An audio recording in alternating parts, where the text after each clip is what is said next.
Dedina, ktorá má 2600 obyvateľov, oslavovala svoj deň obce.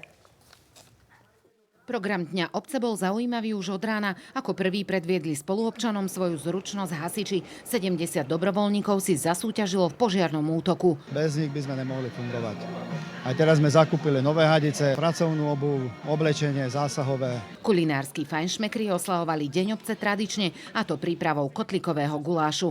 Vietor roznášal vôňu po širokom okolí a neodolateľne vábil ľudí ku šéf-kuchárom. Je to tradícia a ako sami vidíte, je tu množstvo družstiev, až 27, čo je naozaj také krásne. Guláše sa varili od jelenieho, srnčieho až po klasické miešané z rôznych druhov mäsa. Našli sa aj takí majstri, ktorí okolo svojho receptu tajnosti nerobili.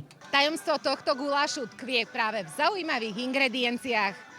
Náš guláš má tajnosti v tom, že dávame čučoriedky do neho, čučoriedkový džem, a pridávame domáce vínko, takže to spraví svoju chuť určite. Robíme ho z diviny. Mnoho vedzie meso je tam.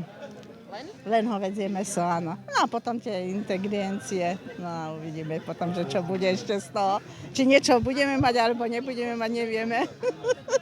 No, ale sme sa zúčastnili, to je hlavné. Nakoniec klasický guláš z hovädzieho mäsa porazil všetky ostatné. Porota ho vyhodnotila ako najlepší. Okrem toho, že sa zabávali dospelí, na svoje si prišli aj malé deti.